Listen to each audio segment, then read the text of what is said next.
నమస్తే అండి. నేను doctor Ratnakar, consultant orthopaedic surgeon, Apollo hospitals, Hyderabad. Omega 3 fatty acids అని చాలామందికి వింటూనే ఉంటాం. చాలామంది సజెస్ట్ చేస్తూనే ఉంటారు. నేను రెగ్యులర్గా ట్యాబ్లెట్స్ వేసేసుకుంటున్నాను, నాకు అన్ని డెఫిషియన్సీస్ ఏం లేవంటారు. ఇది ఒక ఎమినో యాసిడ్స్ అన్నది ఒక న్యూట్రియంట్. మనకి బాడీలో ఉన్న కణాలు, సెల్స్కి ఏదైతే ఉంటుందో దాని వాల్స్ పటిష్టంగా ఉండటానికి, మెంబ్రెయిన్ పటిష్టంగా ఉండటానికి ఈ ఒమేగా 3 ఫ్యాటీ యాసిడ్స్ అని చాలామందికి రిచ్ సోర్స్, అంటే నేచురల్గా వచ్చే సోర్సెస్ చాలా ఇంపార్టెంట్. లైక్ ఫిష్ కానీ, రెగ్యులర్గా ఫ్రూట్స్ తీసుకునే అవకాడో కానీ, సీ ఫుడ్స్ అంటే ఫిష్ ప్రోటీన్స్లో కూడా ఎక్కువగా వస్తూ ఉంటుంది.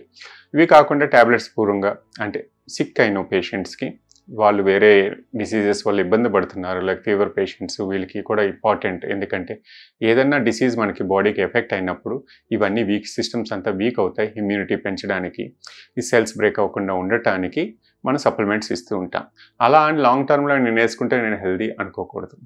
ఏదన్నా దానికి లిమిట్ ఉంటుంది. నేచురల్గా వచ్చే ఫుడ్, రెగ్యులర్గా తీసుకున్న ఎగ్ కానీ, అవకాడో ఫ్రూట్స్ కానీ, అన్ని రకాల ఫ్రూట్స్ తీసుకుంటూ ఉండాలి. అదే కాకుండా మనకి రిచ్ అనుకున్న సీ ఫుడ్ కానీ, మీట్ ప్రొడక్ట్స్ కానీ, దీంట్లో కూడా ఒమేగా 3 ఫ్యాటీ యాసిడ్స్ ఉంటాయి. నేచురల్గా వచ్చేది ఎక్కువ ఇంపార్టెంట్. ఇది లేకపోయినా ఏంటంటే ఇమ్యూనిటీ మీద ప్రభావం చూపిస్తుంది. మన బాడీలో ఇమ్యూనిటీ తక్కువైనప్పుడు మనం ఆస్కారం ఇస్తున్నాం వేరే డిసీజ్ రావడానికి. మన ఇమ్యూనిటీ పెంచుకోవడం చాలా ఇంపార్టెంట్. ఎందుకంటే అవుట్డోర్కి ఎక్స్పోజ్ అవుతూ ఉండాలి.